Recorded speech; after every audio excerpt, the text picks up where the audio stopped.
नमस्कार, आप देख रहे हैं लोकतंत्र। मैं हूं आपके साथ अक्षय। प्रधानमंत्री नरेंद्र मोदी ने आज अपने dream project Kashi Vishwanath corridor का शिलान्यास कर दिया।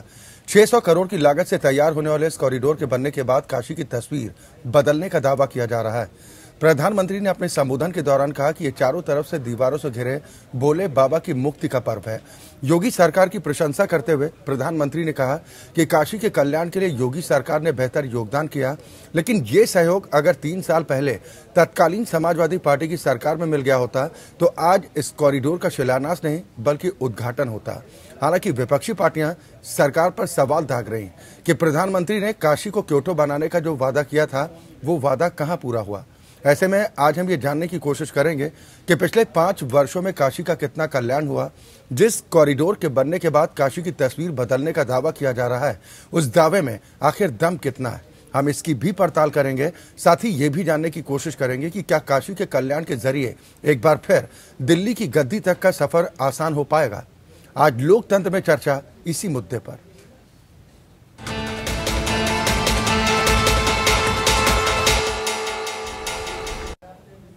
दरअसल प्रधानमंत्री मोदी चुनावी मोड में भी आ चुके हैं। पीएम ताबड़तोड़ दौरे कर रहे हैं। मोदी यूपी पर सबसे ज्यादा फोकस भी कर रहे हैं।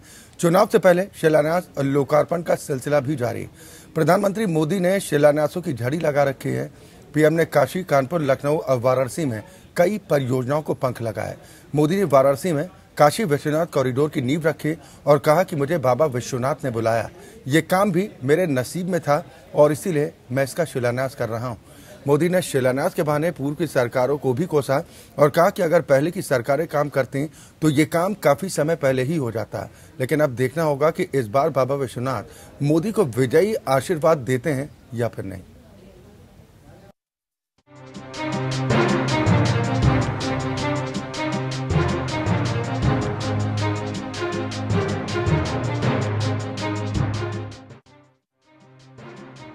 2014 में जब चुनाव हुए थे तो प्रधानमंत्री नरेंद्र मोदी काशी गए थे और कहा था मां गंगा ने मुझे बुलाया है। अब कह रहे हैं कि बाबा विश्वनाथ ने उन्हें कॉरिडोर बनाने के लिए बुलाया है। गंगा ने जिस काम के लिए अपने बेटे को बुलाया था वो काम अब भी अधूरा है। अब बाबा विश्वनाथ ने काशी विश्वनाथ कॉरिडोर के लिए बुलाया है, वो भी पूरा होगा या अधूरा ही रहेगा। 2 महीने में चुनाव होने वाले हैं। चुनाव से पहले फिर मोदी को काशी की याद आई है। पहले गंगा ने बुलाया, अब काशी विश्वनाथ ने बुलाया है। 2014 में मां गंगा ने जीत का आशीर्वाद इसलिए दिया था कि गंगा को गंदगी से मुक्ति मिलेगी। अब 2019 चुनाव से पहले काशी कॉरिडोर की शुरुआत की है। देखना होगा कि बाबा विश्वनाथ जीत का आशीर्वाद देंगे या नहीं। लेकिन मोदी कह रहे हैं कि उन्हें किसी ने बुलाया है। शायद इस परमात्मा ने मेरे ही नसीब में लिखा था इस कार्य के लिए, और इसीलिए शायद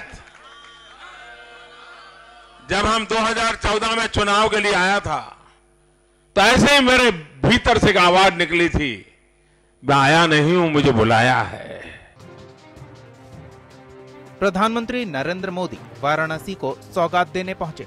बाबा विश्वनाथ के दर्शन किए, जिसके बाद अपने dream project Kashi Vishwanath corridor की नींव रखी। इस दौरान पीएम ने कहा कि अब मां गंगा को सीधे बाबा भोलेनाथ से जोड़ दिया गया है, जिससे श्रद्धालु गंगा स्नान करके सीधे भोले बाबा के दर्शन करने आ सकेंगे। मोदी ने कहा कि बाबा भोलेनाथ काफी वर्षों से बंधे हुए थे, लेकिन आज इस काम से उन्हें भी मुक्ति मिलेगी। इसके साथ ही उनके भक्तों को भी इससे खुशी मिलेगी। भोले बाबा की मुक्ति का पर्व है कि ऐसे जकड़ा हुआ था हमारा बाबा, चारों तरफ दीवारों में फंसा हुआ था। शायद पता नहीं कितनी सदियों तक सांस लेने भी दिक्कत रही होगी। अब पहली बार अगल बगल की कई इमारतों को एक्वायर किया गया। भोले बाबा को तो मुक्ति मिलेगी, लेकिन भोले बाबा के भक्तों को विशालता की अनुभूति होगी। पीएम मोदी ने काशी विश्वनाथ कॉरिडोर के लिए अपनी संपत्ति देने वालों को धन्यवाद दिया और कहा कि 300 से ज्यादा लोगों ने इसके निर्माण के लिए अपनी संपत्ति दी। कॉरिडोर निर्माण में 40 पुरातात्विक मंदिर मिले हैं। अब उनके भी दर्शन हो सकेंगे। पीएम ने कहा कि जब गांधी जी यहाँ आए तो उनके मन में पीड़ा थी कि बाबा का स्थान ऐसा क्यों है। मोदी ने कहा कि गांधी ने बीएचयू में अपनी पीड़ा भी व्यक्त की थी। 250 साल पहले अहिल्या देवी ने इसके पुनरुत्थान का बीड़ा उठाया। 70 सालों तक शासन चुप रहा। यूपी में शुरुआती 3 साल तक मेरे लिए असहयोग का वातावरण रहा, नहीं तो आज इसका उद्घाटन हो रहा होता। 40 के करीब ज्यादा ऐसे ऐतिहासिक पुरातत्वीय मंदिर अंदर से मिले और शासन व्यवस्था भी 70 साल तक चुप रही। लोग सब चीजें दबाते गए, लेकिन आज उन 40 मंदिरों की मुक्ति का भी अवसर आ गया। कैसा होगा काशी विश्वनाथ कॉरिडोर? इसे बनाने में कितने दिन लगेंगे? इस कॉरिडोर के बनाने के कितने फायदे होंगे, ये जानते हैं। भूमि पूजन का विधान से होने के बाद उन्होंने शिलान्यास का जो पट था उसका अनावरण किया और फिर एक मॉडल हमने पूरे काशी विश्वनाथ मंदिर कॉरिडोर का जो बनाया था उसका अनावरण किया और अनावरण के उपरांत एक चलचित्र जिसमें 3D इम्प्रेशन आर्टिस्ट का कि कैसा होगा काशी विश्वनाथ मंदिर का ये परिक्षेत्र पूर्ण होने के उपरांत वो दिखाया गया 4 मिनट का वीडियो। प्रधानमंत्री कहते हैं कि काशी का कल्याण हुआ है। जनता ने उम्मीद जताई थी कि काशी क्योटो बन जाएगा, लेकिन अब भी कई काम हैं जो अधूरे हैं। अब फिर चुनाव नजदीक है। काशी की जनता को एक बार फिर आश्वासन मिल रहा है। अब सवाल है कि जनता ने जो प्रधानमंत्री से अपेक्षा की थी वो पूरी हुई? Bureau report, APN। या तो आज हम यही जानने की कोशिश करेंगे कि पिछले 5 वर्षों में काशी का कितना कल्याण हुआ और जिस कॉरिडोर के बनने के बाद काशी की तस्वीर बदलने का दावा किया जा रहा है उस दावे में आखिर दम कितना है। इसके साथ ही हम इसकी भी पड़ताल करेंगे कि क्या काशी के कल्याण के जरिए एक बार फिर दिल्ली की गद्दी का रास्ता आसान हो पाएगा। सभी खास मेहमान हमारे साथ जुड़ गए हैं। सबसे पहले अपने दर्शकों की मुलाकात अपने आज के सभी सम्मानित अतिथियों से। मेरे साथ नोएडा स्टूडियो से 2 खास मेहमान हैं। वरिष्ठ पत्रकार प्रेम कुमार जी हमारे साथ इस कार्यक्रम में शामिल हैं, जबकि कांग्रेस का प्रतिनिधित्व करने के लिए दुष्यंत कुमार शर्मा जी हमारे साथ इस कार्यक्रम का हिस्सा हैं। लखनऊ से भी 2 खास मेहमान हैं। कुमार अशोक पांडे हैं, आप प्रवक्ता हैं भारतीय जनता पार्टी के, जबकि समाजवादी पार्टी को रिप्रेजेंट करने के लिए विनय कुमार सिंह जी हमारे साथ इस कार्यक्रम में शामिल। बहुत स्वागत है आप सभी का इस कार्यक्रम में शामिल होने के लिए। शुरुआत प्रेम कुमार जी मैं आपसे ही करूंगा, क्योंकि काशी सिर्फ प्राचीन नगरी ही नहीं, मानवता की एक मिसाल के तौर पर भी इसको देखा जाता है और तकरीबन 5 साल के कार्यकाल खत्म होने को है। काशी ने सांसद नहीं प्रधानमंत्री चुना था। मोदी जी अपने वादों में कितना खरा उतर पाए पिछले 5 वर्षों के दौरान? करीब देखिए, जब किसी एक कंस्टिट्यूएंसी के बारे में हम बात करें तो एक 2 तरह से चीजें बन गई हैं। एक तो विपक्ष पूछता है कि वो कंस्टिट्यूएंसी अगर प्रधानमंत्री से जुड़ी हुई है तो उसमें कितना विकास हुआ, और दूसरा है कि सत्ता पक्ष बताता है कि ये जो है हमारा आइडियल बन गया। मैं दोनों ही बातों से इत्तेफाक नहीं रखता हूँ कि एक संसदीय क्षेत्र जो होता है एक सांसद का होता है। एक सांसद के रूप में हर सांसद के पास सांसद निधि होती है और उसके हिसाब से वो काम करता है। और एक जब प्रधानमंत्री होते हैं तो या मुख्यमंत्री अगर होते हैं, विधानसभा की बात की जाए तो ये लोग अपने स्टेट और अपने देश के लिए होते हैं, सिर्फ एक कंस्टिट्यूएंसी के लिए नहीं होते। और वो अगर अपनी कंस्टिट्यूएंसी में इतना काम कर देते हैं कि वो उदाहरण बन जाए तो ये एक अच्छी बात हो सकती है, एक बहुत अच्छी बात हो सकती है कि बनारस क्योटो बन जाए। लेकिन एक प्रधानमंत्री से सिर्फ बनारस को क्योटो बनाने की अपेक्षा नहीं रखनी चाहिए।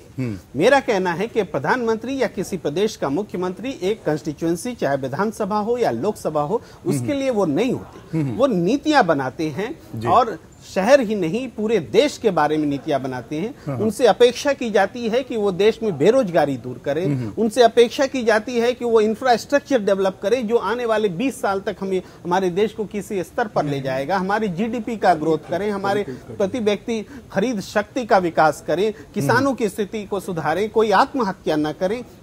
ये तमाम चीजें उनसे एक्सपेक्ट की जाती हैं। लेकिन ये होता है कि ये चुनावी चीजें, इसको समझने की जरूरत है। जानबूझकर प्रतीकात्मक खेला जाता है कि हमने इस जगह को ये कर दिया और आपने उस जगह को वो नहीं किया। हमने बनारस को बना दिया, आपने अमेठी को नहीं बनाया, या आपने एक सफाई को बना दिया, या कुछ और चीजें जोड़ दी जाती है। ये बहस ही मेरे ख्याल से जो है ये गलत तरीके से चीजों को ले जाने के लिए और मूल मुद्दों से भटकाने के लिए होती है कि हमने बनारस को क्योटो बना दिया। अरे बनारस को क्योटो बना दिया, ये बहुत अच्छी बात है, लेकिन बाकी शहरों ने क्या अपराध किया? प्रधानमंत्री के रूप में आपने बाकी शहरों को क्यों छोड़ा?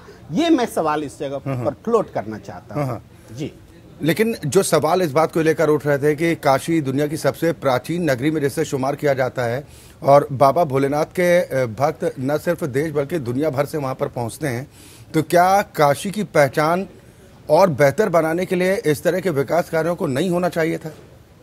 देखिए प्रेम कुमार जी, आप देखेंगे, गौर करेंगे कि जब कहीं भी हमारे प्रधानमंत्री जी जाते हैं या कोई दूसरे नेता भी जाते हैं तो वो वहाँ की मूलभूत चीजों को लेकर के वो बोलते हैं कि हम यहाँ की माटी से अपना कनेक्शन जोड़ते हैं। आप वहाँ की कल्चर को बताते हैं, वहाँ की संस्कृति को बताते हैं और अपना कनेक्शन दिखाते हैं। यहाँ तक कि हम में से हर कोई कहता है कि हमारा भारत ही दुनिया में सबसे बेहतर है और दूसरे देश अपने देश को सबसे बेहतर बताते हैं। वो अपना एक कर्तव्य निभाते हैं। तो ये जो कंस्टिट्यूएंसी है, इस बनारस की बात करें तो बनारस का ऐतिहासिक महत्व है, सांस्कृतिक और धार्मिक महत्व है, इस बात से कोई इनकार नहीं कर सकता। लेकिन सवाल यह है कि एक राजनेता के रूप में, एक नेता के रूप में और राजनीति को क्या सिर्फ धार्मिक दृष्टिकोण से या सिर्फ सांस्कृतिक दृष्टिकोण से हम किसी शहर को लेना चाहिए और देखना चाहिए?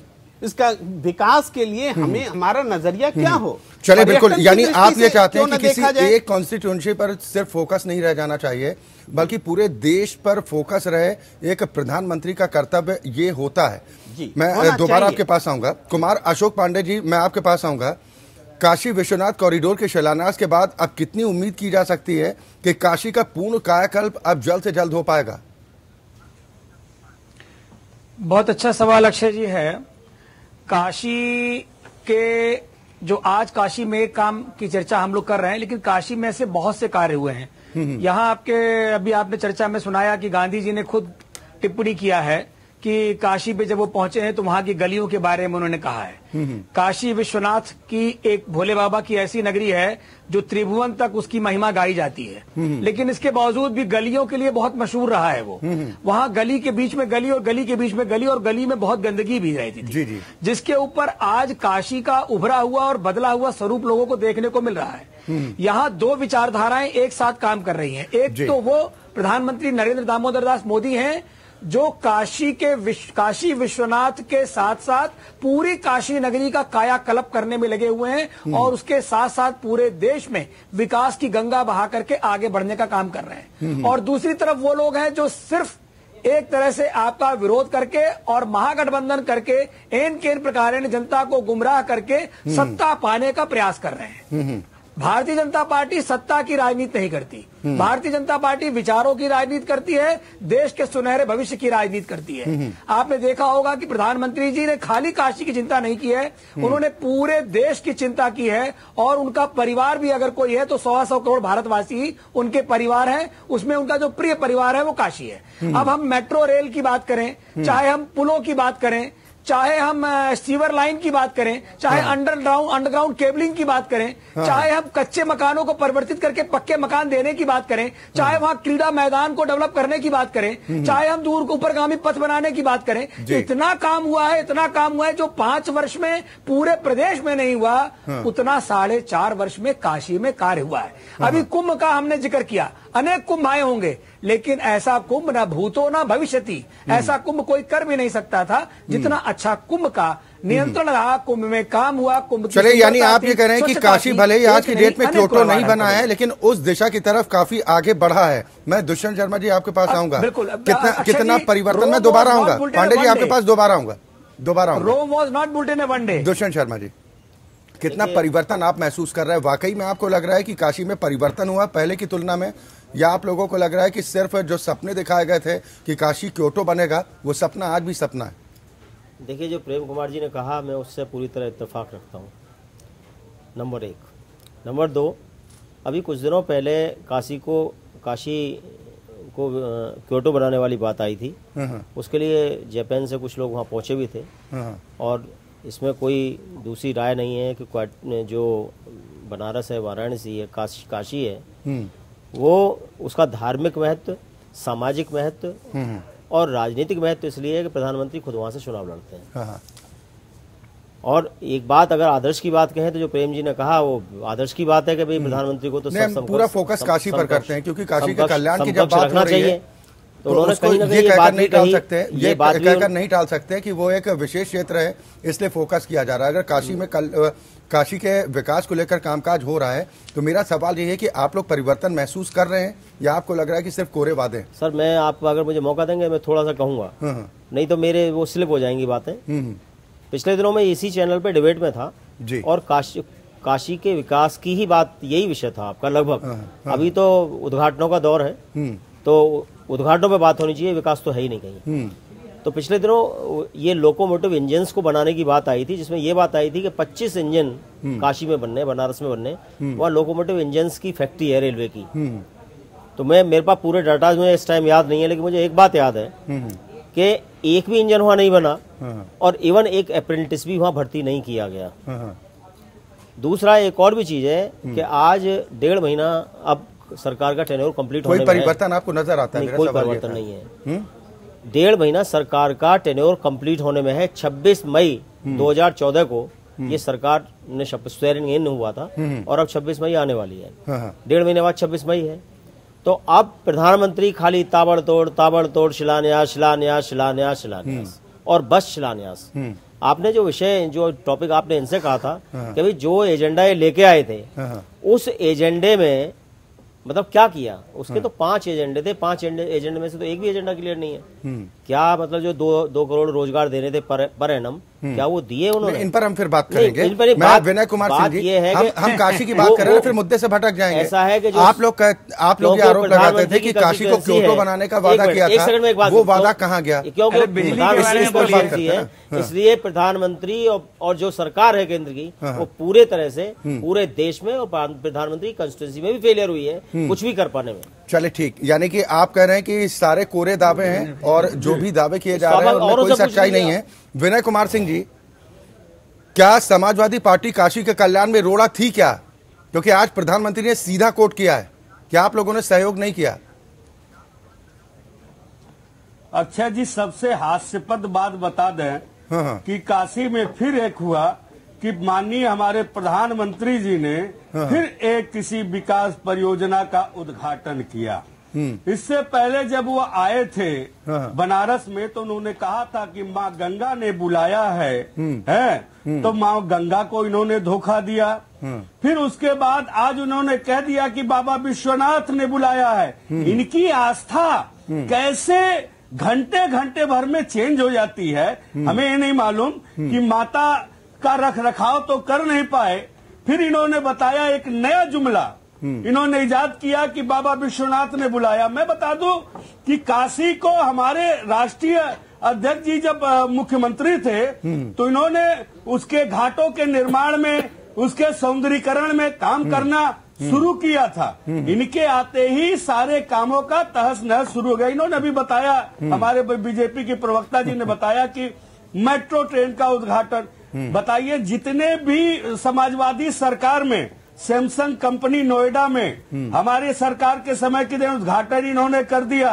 लखनऊ में मेट्रो ट्रेन, उसका उद्घाटन इन्होंने किया। और एलिवेटेड रोड हमारे सरकार की देन है, उसका भी उद्घाटन उद्घाटन के ऊपर उद्घाटन इन्होंने किया। Agra express way.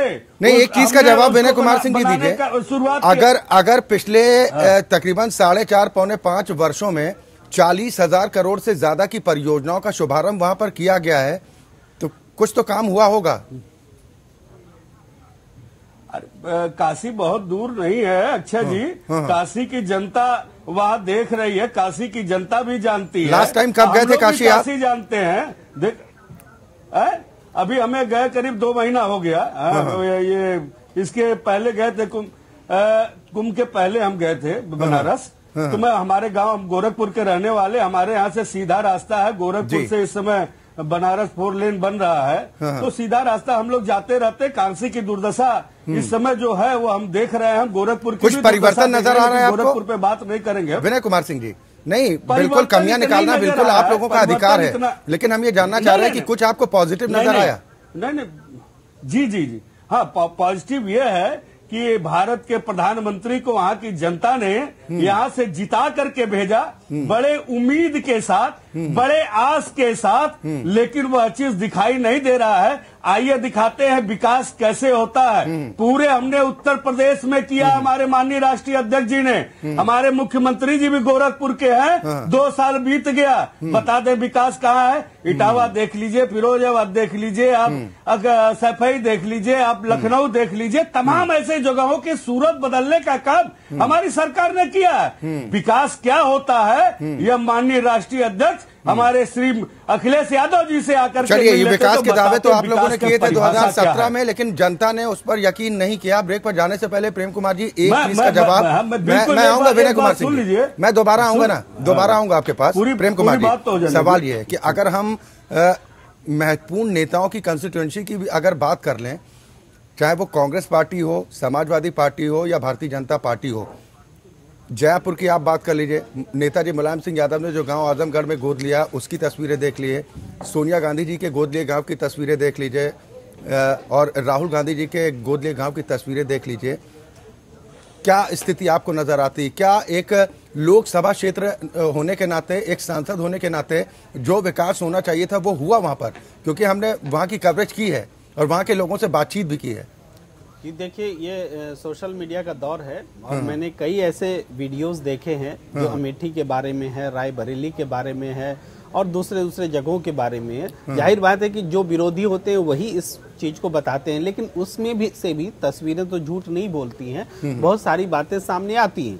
तो ये बात तो है अपनी जगह कि जो बड़े बड़े नेताओं की कंस्टिट्यूएंसीज हैं वो, और उस बड़े नेता के कद के हिसाब से जो एक्सपेक्टेशंस हो जाते हैं कि नेता अगर बड़े हैं तो मैंने पहले ही कहा कि इस हिसाब से नहीं सोचा जाना चाहिए, लेकिन हम लोग सोचने के लिए कंपेल करते हैं कि अगर कोई बड़ा नेता है तो वो उस खास क्षेत्र का बहुत ज्यादा विकास नहीं, आपने एक मिसाल की बात कही थी ना कि एक मैसेज जाता है कि भाई उनका क्षेत्र है, यहाँ पर तस्वीर देखिए, और शायद इससे मोटिवेशन भी मिलता है बाकी नेताओं को। हाँ, ये बिल्कुल सही बात है कि अगर हम अच्छा काम करके दिखलाते हैं तो एक मॉडल के रूप में रहता है, वो दिखता है लोगों को। लेकिन हम ये भी साथ साथ कहते हैं कि लेकिन अगर व्यक्ति ऐसा नहीं करके पूरे देश के लिए सोचता है और वो उस चीज को उस मॉडल के रूप में नहीं बना पाता है तो कोई ये भी बड़ी बात नहीं होनी चाहिए। ऐसा नहीं है कि हम किसी कोई कंस्टिट्यूएंसी अपने क्षेत्र से प्रधानमंत्री चुने तो प्रधानमंत्री उसको उत्कोच घूस दे कि हम उसको बहुत बढ़िया बना देंगे। ये लोकतंत्र के लिए सही बात नहीं है। प्रधानमंत्री, हम बार बार ये कहना चाहते हैं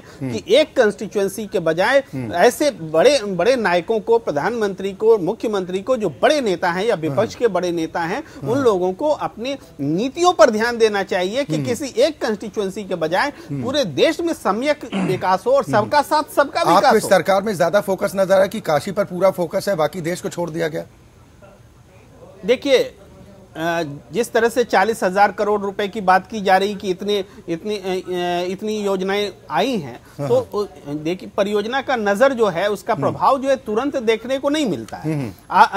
10 साल लग जाते हैं। क्या सीधा इग्नोर करना ठीक है, या फिर विरोधी दल होने के नाते ये परंपरा है कि आपको विरोध करना है?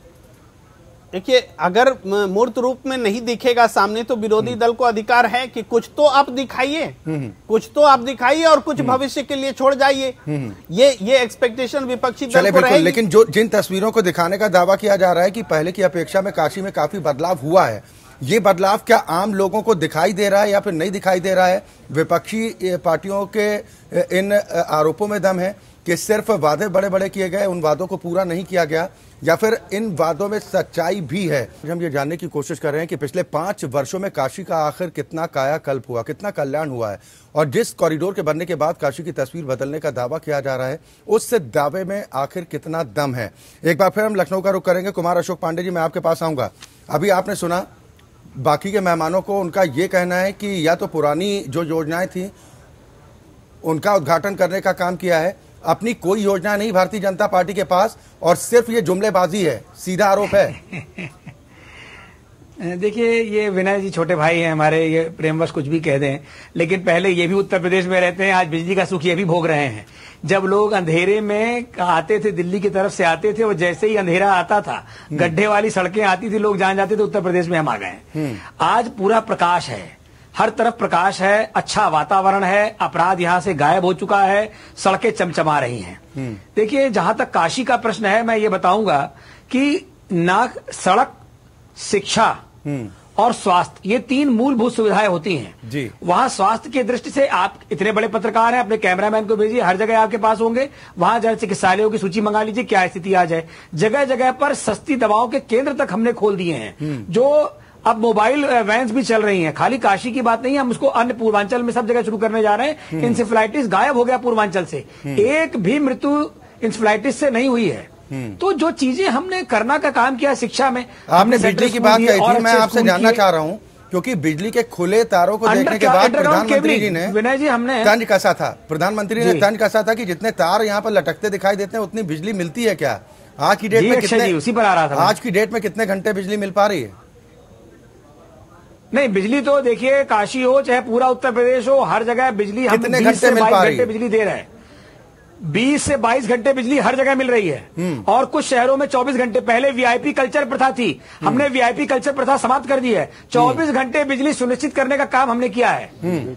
और ऐसी स्थिति आज बनी हुई है कि जल मार्ग से भी कार्य चल रहा है, जल मार्ग भी है, वायु मार्ग भी है, सड़क मार्ग भी है। तो हमने तो ट्रांसपोर्टेशन के लिए जल मार्ग तक प्रारंभ कर दिया। गंगा स्वच्छ हो गई है, स्वयं पी चिदम्बरम ने परसों बोला है। तो फिर क्या माने जो विपक्षी दलों के जो प्रतिनिधि हमारे साथ है पांडे जी, उनको ये विकास दिख नहीं रहा है या फिर देखना नहीं चाहते? वजह क्या है? वो तो खुलकर कह रहे हैं कि कुछ भी नहीं हुआ। विरोध करने का, विपक्ष का काम विरोध करना हो तो ठीक है, लेकिन आलोचना विरोध के लिए हो, काम अवरुद्ध करने के लिए हो, दुष्प्रचार के लिए हो, यह उचित नहीं है। अभी हम आपसे कह रहे हैं, कहते हैं चौकीदार की बात करते हैं, जीएसटी हमने रात में चलाया, नोटबंदी हमने रात में लगाया, हमने सर्जिकल स्ट्राइक रात में लगाया, एयर स्ट्राइक रात में कराया, काशी पर ही आज पूरा फोकस रखते हैं ताकि ये पता तो चल पाए लोगों को कि सिर्फ वादे ही किए हैं, वादे पूरे भी हुए हैं। मैं दुष्यंत, शिक्षा में हमने 14 इंस्टीट्यूट नए खोले, शिक्षा में 14 इंस्टीट्यूट खोले, मैं आऊंगा ना, केवल सीटों की भर्ती बढ़ाई, कौशल विकास केंद्र हो, और आम जनता इन सब चीजों को देखती है और देखेगी, और उसके आधार पर मुझे समझ नहीं आता है।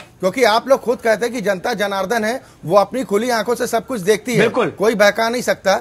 मैं दोबारा आऊंगा, लेकिन जो आरोप अगर लगाए जा रहे हैं तो उन आरोपों के पीछे तर्क क्या है ये भी समझना जरूरी है। दुष्यंत शर्मा जी, क्या मतलब क्या दिक्कतें आपको नजर आ रही है, क्या परिवर्तन आपको नजर नहीं आ रहा है, क्यों आपको लग रहा है कि कोई काम नहीं हुआ 2014 के बाद? देखिए, आपका जो प्रश्न है कि 2014 के बाद कोई काम नहीं हुआ है, तो सबसे पहले तो वो एजेंडा देखिए जिस एजेंडा को लेकर प्राइम मिनिस्टर आए थे देश में, तो उसमें से एक भी एजेंडा फुलफिल नहीं हुआ है। क्योंकि अगर मैं उन्हीं बातों को रिपीट करूंगा तो आप बोलेंगे कि नहीं, आज हम इस विषय में बात नहीं कर रहे हैं, दूसरे विषय में बात कर रहे हैं। तो अब अगर आप काशी की बात सुनना चाहते हैं तो नंबर 1 तो क्वेटा शहर बन गया क्या काशी। अच्छा, दूसरा, आज ये होता है कि जो हाई प्रोफाइल कंस्टिट्यूएंसी होती है, प्रधानमंत्री स्वयं वहां से चुनाव लड़ते हैं, तो उसके आसपास की जो कंस्टिट्यूएंसीज होती हैं, जो क्षेत्र होते हैं, संसदीय क्षेत्र होते हैं या वहाँ के विधानसभा क्षेत्र होते हैं, वो अपने आप ही स्वस्थ माने जाते हैं कि वो उस कंस्टिट्यूएंसी से पोषित हो रहे हैं और वो सुरक्षित माने जाते हैं। प्रधानमंत्री को अपने आप को ठीक करने के लिए 40,000 करोड़ रुपए से भी ज्यादा की परियोजनाएं अपने क्षेत्र में शुरू करनी पड़ी। ऐसा आज से पहले किसी प्रधानमंत्री ने देश में नहीं किया। अब आप कहेंगे जी राजमार्ग से जोड़ा, तो क्या राजमार्ग पहले नहीं थे? क्या हवाई मार्ग बहुत बड़ा वहाँ का क्या नाम है, एयरपोर्ट है, पहले से ही एयरपोर्ट है? आप मतलब ये कहना चाह रहे हैं कि अगर किसी प्राइम मिनिस्टर ने अपनी कंस्टिट्यूएंसी में इस तरह का विकास नहीं किया तो नहीं होना चाहिए? पूरी बात आने दीजिए, मैं 2-4 बातें कैबिनेट को मालूम पड़े ना, आप उनकी बातें बड़े सुकून से जो सर्कुलर रोड बनाई है, जरा मुझे कहने दीजिए। दुष्यंत शर्मा जी, पांडे जी, मैं दोबारा आपके पास आऊंगा। प्रधानमंत्री ने अमेठी में जिस फैक्ट्री का उद्घाटन किया, उसका राहुल गांधी जी पहले ही उसका उद्घाटन कर चुके थे, वहाँ प्रोडक्शन हो रहा है। अरे भैया, तो 60 साल पांडे जी सुन लीजिए, उन्हें भी अपनी बात प्राइम मिनिस्टर जी ने जो परियोजनाएं हैं उनका नाम बदला, या जो प्रोजेक्ट्स हैं उनकी रीपैकेजिंग की, या अब एक बार बताइए कि जी हमने जो रोड थी उसको फुटपाथ बनाया, हमने रोड चौड़ी कर दी, रोड तो थी ना पहले से। नहीं, मुझे एक चीज बताइए, हमने वहाँ झाड़ू लगा के सफाई करा दी। एक बात बताइए, ठीक है, नहीं आप कोई चीज नजर नहीं, आप जरा देखिए कि आपने क्या नया दिया। आप बताइए, अभी बात चल रही थी पूरे देश की। आप पूरे आप उनके सवालों का मेरे सवालों का जवाब देंगे ना। मैं नोएडा की बात बताता हूँ आपको, मैं दिल्ली के सर आज फिर आप काशी की बात कर रहे हैं, फिर नोएडा के अंदर एक भी अस्पताल उस लायक नहीं है पब्लिक जाए इलाज कराए। पहले मेरी बात मुझे इस बात का जवाब दीजिए। नहीं, मुझे इस बात का जवाब दीजिए। आपने अभी एक बात कही कि इससे पहले हिंदुस्तान के किसी भी प्रधानमंत्री ने अपनी कॉन्स्टिट्यूएंसी पर इतना फोकस नहीं किया। पिछले प्रधानमंत्री ने नहीं किया, इसलिए इन्हें भी नहीं करना चाहिए। इस पक्ष में है प्रधानमंत्री के लिए पूरा देश एक घर है। हाँ। और उसमें खास तौर से प्रधानमंत्री बाकी जगहों को छोड़ दिया गया, ये कह रहे हैं। नहीं सुनिए अक्षय भाई, मैं आऊंगा ना उस बात पे भी। नहीं सर, थोड़ा संक्षेप में ना, आपका आंसर ही रह जाएगा। फायदा क्या है फिर, लोग कहेंगे जी तो आंसर दे नहीं पा रहे हैं। जरा सुनिए ना, ऐसा पूरा देश प्रधानमंत्री का घर है। सबसे पहले उनका धर्म बनता है कि जो ऐसा महसूस हो रहा है कि कुछ पिछड़ापन है, जहां कुछ परियोजनाएं कामयाब नहीं हुई हैं या जहां विकास की कुछ कमी है, पहले उनका विकास करें। अच्छा, उसके बाद समुचित और संयोजित इस तरह का समन्वय हो कि कहीं बहुत ज्यादा ना हो और कहीं बहुत कम ना हो, इस तरह से चले। एक जगह तो आपने 40,000 करोड़ से ज्यादा की परियोजनाएं दे दी और एक तरफ 1,000 करोड़ भी नहीं है या 100 करोड़ भी नहीं है। एक तरफ आप कह रहे हैं कि कोई काम नहीं हुआ, दूसरी तरफ आप कह रहे हैं कि एक जगह को 40,000 करोड़ से ज्यादा की परियोजनाएं दे दी। मैं तो आपके चैनल के माध्यम से ये बात अनाउंस हुई है। प्रधानमंत्री ने खुद आप 40,000 करोड़ की परियोजना जो रिपोर्ट आएगी हम वो बताएंगे ना, जो रिपोर्ट के आधार पर बताएंगे ना, जो मैं भी वही बोल रहा हूँ, बनारस में शुरू की है। मैं उसके लिए अगर वो ऐतिहासिक जगह है, वो धार्मिक जगह है, सामाजिक उसका महत्व है, और भी है बड़े बड़े जगह हैं, हरिद्वार है, ऋषिकेश है, और खूब ऐसे इलाहाबाद है, लखनऊ है, क्या कौन सी जगह नहीं है। अयोध्या है, मुझे देश में नासिक है, पूरे देश में। आप आज सुनिए ना बात सुनिए, आप खाली ये अर्ध कुंभ था, आप इसी का जिक्र करते हैं। आज से पहले भी बहुत सारे कुंभ और बहुत सारे अर्ध कुंभ हुए। संत महात्मा, सारे सन्यासी लोग, बाबा लोग स्वेच्छा से नीचे उतर के आते हैं और बड़े सिस्टम से आते हैं, स्नान करते हैं और बड़ी उनका अपना तप के साथ में धीरे से चले जाते हैं। लेकिन जितना ये this is the government of प्रचार, ये एडवर्टाइजमेंट की गवर्नमेंट है। बस एडवर्टाइज करो और रिपैकेज करो, परियोजनाओं का नाम बदलो, और उसके बाद में प्रधानमंत्री को भी इतनी परेशानी हुई को लेकर गुस्सा या मलाल है जीतने के लिए इतनी बड़ी परियोजना मिला तो हम पूरे देश का सोचिए ना, पूरा देश। नहीं, एक दुष्यंत जी एक बात का मेरे सवाल का जवाब दे दीजिए, फिर मैं दूसरे में विनय जी फिर मैं आपके पास आ रहा हूँ। कांग्रेस ने अपने लंबे शासनकाल के दौरान क्यों काशी को भुला दिया, क्यों काशी के कल्याण की सुध नहीं ली? देखिए, और अगर किया तो क्या किया? देखिए बात सुनिए, अब आपने लंबा वर्ड आपने इस्तेमाल किया है। कांग्रेस ने किसी भी शहर, किसी भी प्रदेश, किसी जाति, किसी धर्म या किसी भी देश के नागरिक के साथ कोई भेदभाव नहीं किया। और उन्होंने सबको समान मौका, समान मौका देना, समान अवसर दिया, लेकिन उन्होंने कभी ऐसा नहीं किया कि भाई कोई मंत्री या कोई प्राइम मिनिस्टर, प्रधानमंत्री या कोई मुख्यमंत्री, देखिए उसको ये विशेषाधिकार नहीं दिया कि वो सारा पैसा अपने यहाँ खर्च कर दे। अपने यहाँ तो 50,000 करोड़ से भी ज्यादा की परियोजना दे दे और दूसरे के यहाँ 2 करोड़ की परियोजना नहीं। तो अपने क्षेत्र को लेकर एक सांसद की जो जिम्मेदारी होती है, विनय जी मैं आपके पास आऊंगा, एक सांसद की जो जिम्मेदारी होती है अपने क्षेत्र के तौर पर, अब सांसद तो प्रधानमंत्री पहले हैं और प्रधानमंत्री उसके बाद बने, सांसद बनने के बाद, लेकिन क्या आप इस बात को स्वीकार करेंगे कि जो भी फंड होता है एक सांसद का, जो भी उस पर जिम्मेदारियां होती हैं अपने क्षेत्र के विकास को लेकर, क्या वो अपनी उम्मीदों पर, लोगों की उम्मीदों पर खरा उतर पाता है? एक सेकंड, 40,000 करोड़ से ज्यादा हर सांसद को दे दीजिए। हर सांसद बनेगा तो प्रधानमंत्री के सब तक जा जाएगा। मैं आपके पास आऊंगा ना, बाकी के सांसद नाजायज फायदा उठाया। मैंने छोड़ा ना कि एक प्रधानमंत्री की क्षेत्र को अलग कर देते हैं, बाकी सांसदों को भी उतना ही मिलता है ना। दुष्यंत शर्मा, उन्होंने अपने अधिकार मुझे बाहर जाके काम किया, बाकी सांसदों का फंड भी उतना ही होता है जितना कांग्रेस पार्टी के सांसदों का है। आप स्वीकार करते हैं या उनको अतिरिक्त दे दिया जाता है? देखिए, प्रधानमंत्री ने 40,000 करोड़ से ज्यादा की परियोजना मैंने कहा ना कि हम प्रधानमंत्री के क्षेत्र को अलग कर देते हैं, उतना फंड दे दिया, अलग कर देते हैं, अलग कर देते हैं। विनय कुमार सिंह जी, हो जाएगी। विनय कुमार सिंह जी, बाकी सांसद क्या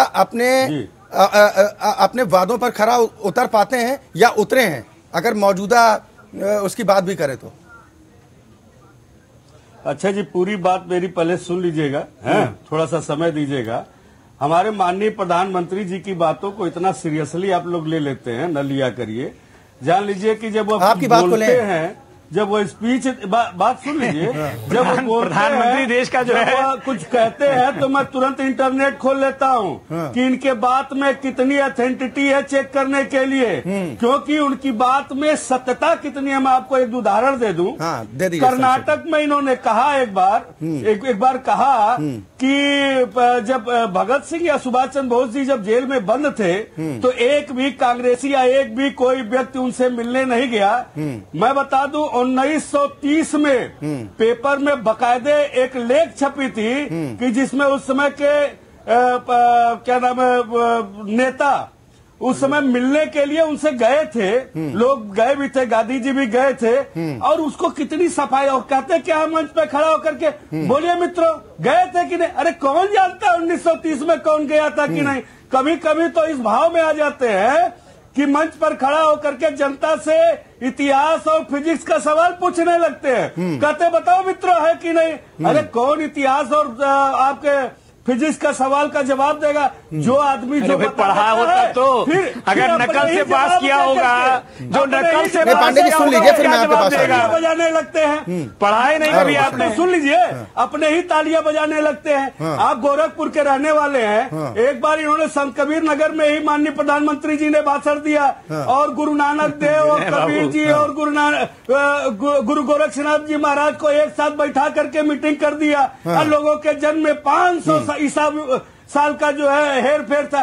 तो माननीय प्रधानमंत्री जी को इतना सीरियसली मत लीजिए, और चुनावी समय आ गया है, बेचारे इतने। अच्छा चलिए मैं आपकी बात को आगे बढ़ाता हूँ।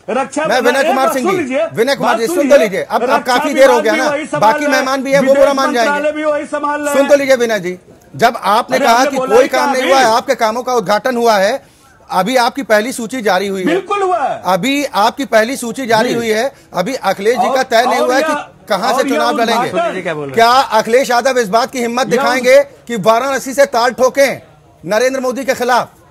हिम्मत दिखाएंगे?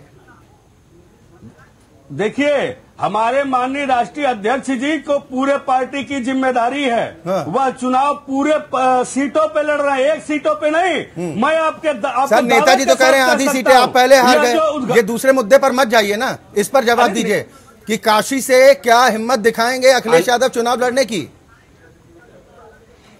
वह काशी से भी लड़ रहे हैं, वह कन्नौज से भी लड़ रहे हैं, वह लखनऊ से भी लड़ रहे हैं। हम सारी सीटें जीत अकेले दम पर ही सारी सीटें लड़ेंगे क्या? जनता पार्टी को दहाई में नहीं आने देंगे। विनय कुमार सिंह जी अकेले ही सब सीटों पर चुनाव लड़ लेंगे क्या? दो ही सीटों से तो लड़ सकते हैं ना। मुझे बताइए क्या उनमें एक वाराणसी हो सकती है? अरे वाराणसी क्या पूरा उत्तर प्रदेश है सर। अब ये गोल गोल घुमा रहे हैं, ये मैं आपकी बातों में फंसने वाला नहीं हूँ। दुष्यंत शर्मा जी मुझे इस बात का जवाब दीजिए, कांग्रेस के कार्यकर्ता भी शायद इस बात को लेकर उम्मीद कर रहे हैं कि सक्रिय राजनीति में एंटी तो विनय कुमार जी मैं दोबारा प्लीज दोबारा आऊंगा, मैं दोबारा आऊंगा ना सर। भगाना चाहते हैं प्रधानमंत्री जी को? सर मैं दोबारा आपके पास आऊंगा ना विनय जी, आपको सबसे ज्यादा अवसर दिया, ये ब्लेम मत कीजिएगा कि आपको पूरा अवसर नहीं दिया। दुष्यंत शर्मा जी, प्रियंका गांधी वाड्रा की सक्रिय राजनीति में आने के बाद आपकी पार्टी के कार्यकर्ताओं की काफी उत्साह तो बढ़ा ही है और उम्मीदें भी उनसे ज्यादा बढ़ गई हैं प्रियंका जी से। क्या प्रियंका गांधी उम्मीदवार के तौर पर वाराणसी से चुनाव लड़ेंगी क्या? देखिए एक तो मेरा जो स्तर है वो लेवल नहीं है कि जहां मैं टिकट डिसाइड करता हूं। सर पार्टी के कार्यकर्ता हैं, मैं वही आ रहा हूँ, मैं आपके समय अपनी पहले स्थिति आपको क्लियर कर दूं। दूसरा, पार्टी के जो टिकट्स हैं कांग्रेस की जो पार्लियामेंट्री बोर्ड है वो तय करता है।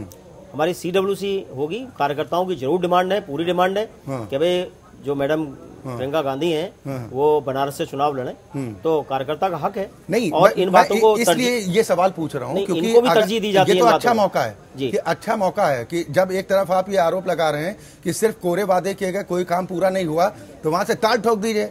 नहीं ठीक है, बात आपकी सही है, लेकिन ऐसा है कि ये काम पार्टी का जो पार्लियामेंट्री बोर्ड है ना वो तय करता है, तो इसमें मैं उसके लिए ऑथराइज नहीं हूँ। मुझे इस बात का मैं कैसे कह दूं कि वो वहां से चुनाव लड़ेंगे। हाँ, हमारी डिमांड है, हमारी मांग है कि वो वहां से चुनाव लड़ेंगे। अमेठी का तय हो गया, रायबरेली का तय हो गया कि सोनिया जी पहले कुछ अटकलें थी कि शायद खराब स्वास्थ्य की वजह से इस बार चुनाव लड़ेंगी या नहीं लड़ेंगी, लेकिन अब पिक्चर क्लियर है।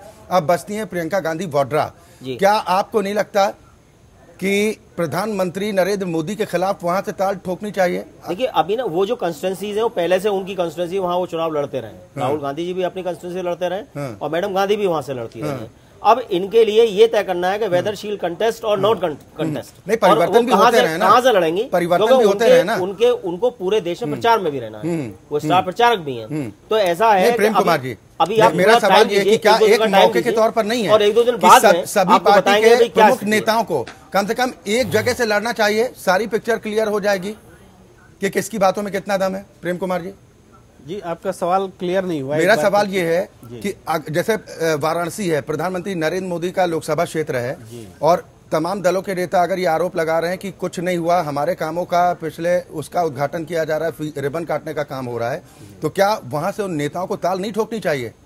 नतीजा जब सामने आएगा तो ये तो पता चल जाएगा कि लोगों का भरोसा किस पर है। ये हिम्मत दिखानी चाहिए या डरते हैं इस बात से? देखिए, किसी राजनीतिक दल का फोकस तो ठोक ही रहा है, तो नहीं हमारी पार्टी वहां से चुनाव नहीं हो सकता, नहीं होना चाहिए। आप अभी बात आप नरेंद्र मोदी जी की कर रहे हैं कि वो प्रधानमंत्री हैं, वो यही बात इस रूप में भी कही जा सकती कि भाई राहुल गांधी के खिलाफ किसी को क्यों नहीं खड़ा करना चाहिए, या सोनिया गांधी अब सक्रिय राजनीति में नहीं है, कभी नाम लिया जाता था। तो ये जो बात होती है कि हर नेता अगर कहे, मान लीजिए कि लालू प्रसाद जी थे या नीतीश कुमार हैं, वो लोग अपनी अभी नहीं है पार्लियामेंट में, लेकिन जब उनका जो संसदीय अरविंद केजरीवाल ने दांव खेला था। अरविंद केजरीवाल 2014 में चले गए थे चुनाव लड़ने के लिए। ने दांव तब खेला था जब उनके पास खोने के लिए कुछ भी नहीं था। उनकी एक नई पार्टी थी, उनको कहीं से खड़ा होना था, उनको राजनीति के मानचित्र में अपने आप को स्थापित करना था। आज अरविंद केजरीवाल जी को बोलिए ना थोड़ा बनारस में जाकर लड़ ले, नहीं लड़ पाएंगे ना, क्योंकि वो फोकस नहीं होता है कि हम नरेंद्र मोदी को हराना है कि क्या हराना है। एक अलग स्ट्रेटेजी होती है। नरेंद्र मोदी जी को हराना है तो उसका एक समीकरण होगा, न कि प्रियंका गांधी को दांव पर फेंक दिया जाएगा कि उनके राजनीतिक चरित्र को, राजनीतिक भविष्य को दांव पर फेंक दिया जाएगा। इस तरह से कोई राजनीति नहीं होती। लेकिन हाँ, एक निर्णायक घड़ी अगर आ जाए, कोई बड़ा मुद्दा आ जाए और उस मुद्दे पर ही यस और नो होना होता हो, तब उस समय प्रतीकात्मक लड़ाई लड़ी जाती है। मेरे ख्याल से वो समय नहीं है। क्या वो ये समय है? वो समय बिल्कुल नहीं है, कतई नहीं है। प्रेम जी जी ठीक। पांडे जी, कुछ आप कहना चाह रहे थे ना? मैं ये कहना चाह रहा हूं अक्षय जी कि जो चार चार पीढ़ी तक जिन्होंने इस देश पर राज किया और इस देश को अंधेरे में और 20वीं शताब्दी मतलब जो है 16वीं शताब्दी 17वीं शताब्दी तक जीने को मजबूर किया, लोग खुले में शौच, लोगों को गंदगी में रहने को मजबूर किया, आज वो सब लोग मोदी के प्रति नफरत के कारण ही अपनी ऐसी परिभाषा के परिभाषित कर रहे हैं कि एक उनको विकास, एक उनको विकसित शहर भी नजर नहीं आ रहा है, जबकि सर्वांगीण विकास पूरे देश में हुआ है। ऐसा कोई मोर्चा नहीं है जिस मोर्चे पर मोदी जी ने अपना निर्णय न देखा हो, क्योंकि पिछले 10 सालों से देश ने अनिर्णय की स्थिति देखी थी, जो दुष्यंत कुमार जी ने सवाल उठाया, सुन लीजिए पांडे जी, जो दुष्यंत जी ने सवाल उठाया या प्रेम कुमार जी ने सवाल उठाया कि एक प्रधानमंत्री होने के नाते आपने 40,000 करोड़ से ज्यादा की परियोजनाएं मान लीजिए दे दी वहां पर, अगर ऐसा सभी लोकसभा क्षेत्रों में हो, आप लखनऊ देख लीजिए, कानपुर देख लीजिए, ऐसा कौन सा बड़ा शहर है जहां हमने योजना नहीं दिया, हम काम नहीं कर रहे हैं। वो कह रहे हैं स्मार्ट सिटी कहां बन पाई? आप ये देखिए,